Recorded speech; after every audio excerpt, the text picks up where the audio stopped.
नमस्कार दोस्तों, इस वीडियो में हम undergraduate BA, BSc, BCom first semester के माइनर पेपर नाथ पंथ एवं दर्शन, जिसका की कोड AE1MY है, के सत्र 2024-25 के प्रश्न पत्र का अवलोकन करेंगे।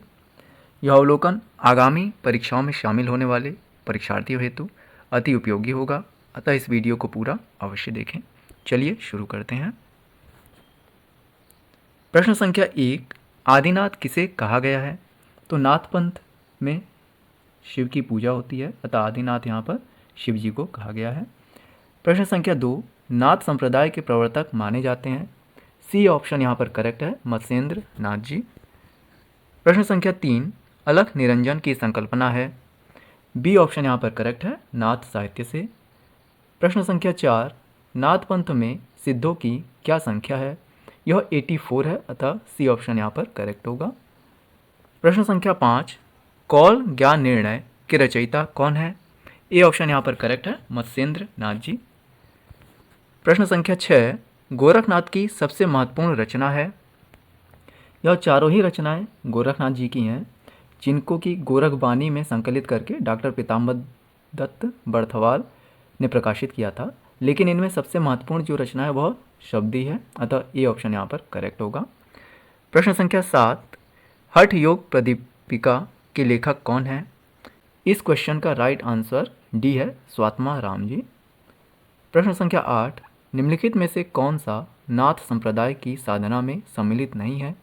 ए ऑप्शन यहाँ पर करेक्ट है, भक्ति। प्रश्न संख्या 9, गोरखनाथ के गुरु कौन थे? ऑप्शन सी करेक्ट है, मत्स्येंद्र नाथ जी। प्रश्न संख्या 10, निम्नलिखित में से कौन प्राणायाम में सम्मिलित नहीं है?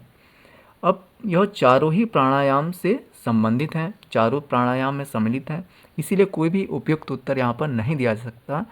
यद्यपि संभवतः भत्सिका यहाँ पर करेक्ट आंसर हो, पर मैं निश्चित रूप से यहाँ पर कुछ भी कह नहीं सकता हूँ, इसीलिए यहाँ पर कोई भी ऑप्शन मैंने टिक नहीं किया है।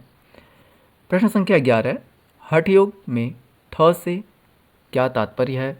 तो हठ योग में ठ से तात्पर्य चंद्र से है, जबकि ह से तात्पर्य यहाँ पर सूर्य से होता है। प्रश्न संख्या 12, निम्नलिखित में से कौन 12 पंथ से संबंधित हैं? तो उपयुक्त सभी ऑप्शन यहाँ पर करेक्ट है।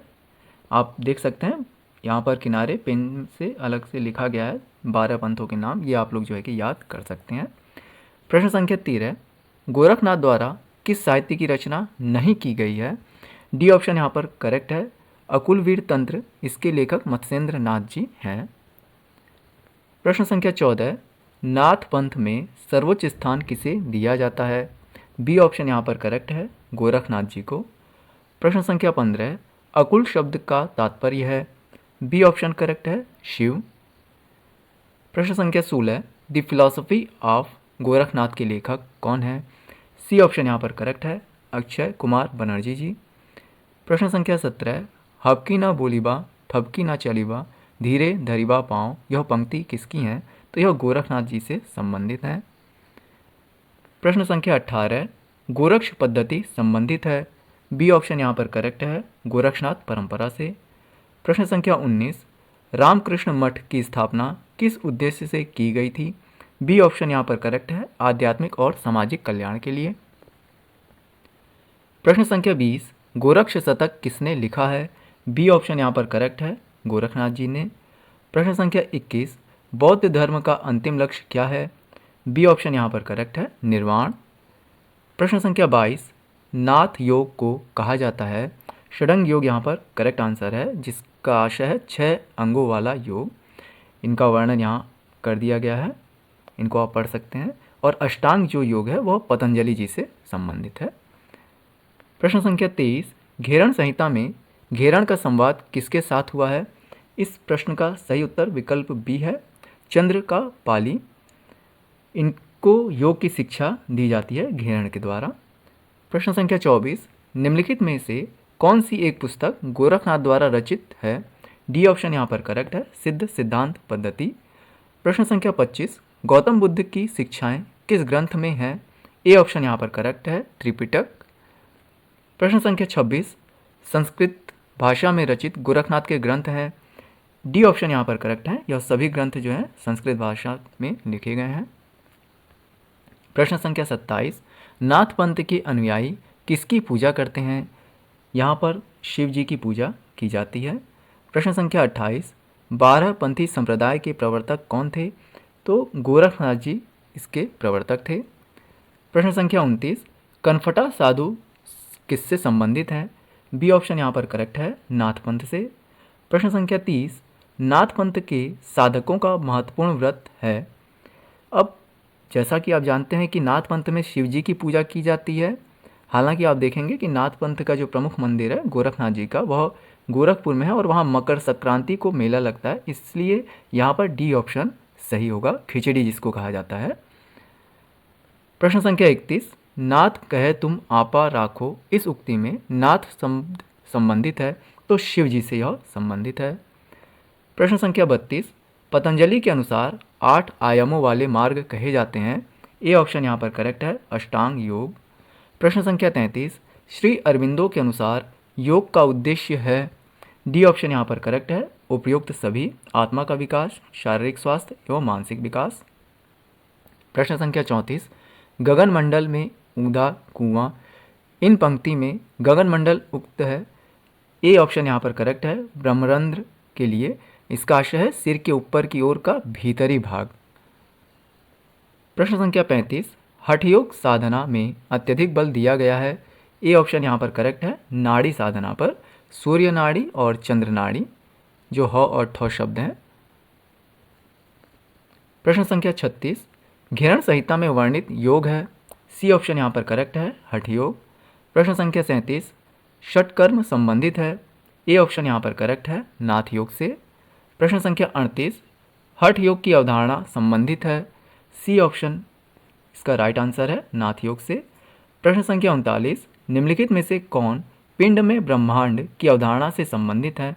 बी ऑप्शन यहाँ पर करेक्ट है, गोरखनाथ जी। प्रश्न संख्या 40, गोरखनाथ एंड कनफटा योगीज पुस्तक के लेखक हैं। इसके लेखक जॉर्ज वेस्टन ब्रिंग्स हैं।